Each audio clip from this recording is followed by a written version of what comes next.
All right, everyone, it's Ella Whitaker, and I am still extremely ill, and I'm not wearing any makeup again. Yay! So you're gonna just have to take me as I am. Now, the three-part series is basically going to be talking about the essentials for your booth for the first one. The second one, I'm going to talk about your approach, and thirdly, what you're going to do with your contact list.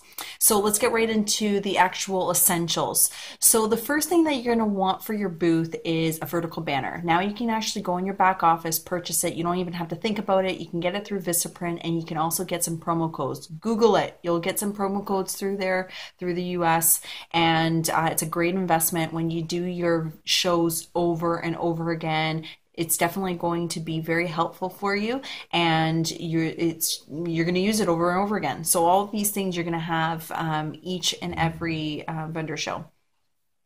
Secondly, what you're going to want is linen. So I have this black nylon linen that I purchased on Amazon.com, and I got it. I got it for $15, and then I got it shipped to me.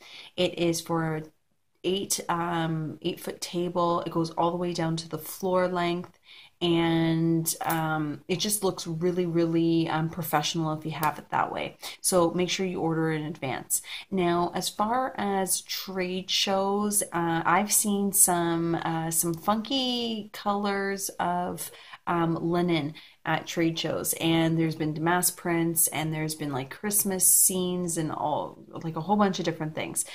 Keep it simple and keep it clean. I really highly suggest that, either white or black, but I highly suggest a black color linen. The reason why is because your colors are going to actually pop off of your table if it's a black color. Okay.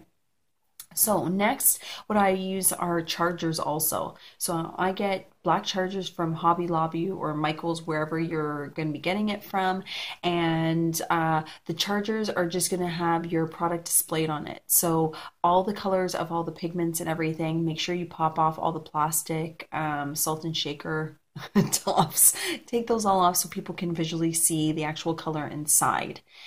So I put everything on chargers, and then also I add dimension to my table. And what I mean by that is it's not one dimensional where everything's just lying flat. I actually build height and 3-dimension to my table at all times. So I build risers, and I put empty boxes underneath the linen, and build product up, and also my visuals.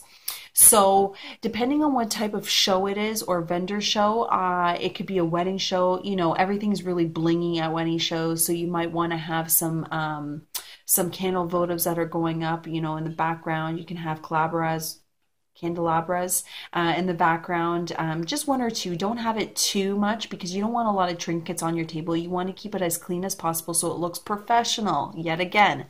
So make sure that you do have some accessories, but they don't have to be a lot. If it's a mom-to-mom show, you don't really need anything, but visuals on your table. I see that there's a lot of people putting a lot of small visuals on there. Have a couple and have them larger. So I always have a center visual where I have a picture that's 11 by 14, and I also have it framed, a bigger frame, and usually black with white inlay in it, and I have it standing up really nicely on my table. The next, and what's on that picture is got lashes, talks about the 3D fiber lash mascara, really, really simple sentence, and then results on all the pages below. I have at least 3 results. Then the next framed artwork that I have are 8 by 10s, and I have, you know, product, a collage of product, and then maybe I have a different results of different product on there. So I keep it really simple. I have it scaled different heights and dimensions, so it's visually appealing to everyone. When they walk up to your booth, they're not going to have time to really look at everything. They're not going to read all the literature you have on there. So just keep that simple. I don't even have catalogs on my table. I tell them to go to my website, and the product's all there, so they don't need catalogs. The other things that you're going to want to have at your booth is definitely some cash and carry, which means have product on for sale. So unless it's a wedding, I do carry some lip glosses, but mostly, for the most part, for any show that I do, it can be a mom-to-mom sale, it can be a bazaar, it can be anything. I always have mascara on hand. Why? Because if somebody is asking you for the mascara and wants to buy on impulse, they're going to purchase it. Now, how much do I carry? Well, I do buy more than what I usually do for depending on what type of shows. So in between 3 to 500, I would say about 10 mascaras. If it's going up to 1,000, at least 20 mascaras. And I mean 1,000 people walking through the actual venue. It can be a couple thousand, then I would keep on going up. There has been running shows where they've sold out of 50 to 100 mascaras at one show for one day. It really all depends. So I wouldn't go over excessive, but I would make sure that you never sell out.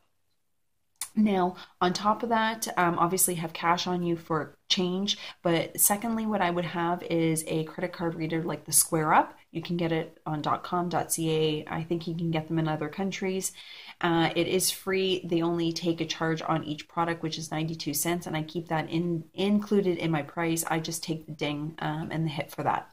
So make sure you have the credit card reader because a lot of people, surprise, surprise, don't carry cash and there might not be an ATM nearby. So make sure you do have that. A couple other things, make sure that you have business cards on hand and Blitz cards on hand. Have at least 250, if not just maybe a little bit less, because you will go through them. You're going to be giving them to every single person, and also have raffle slips. And I'll explain where the raffle slips come into place for the next part 2. So stay tuned. Thank you. Bye.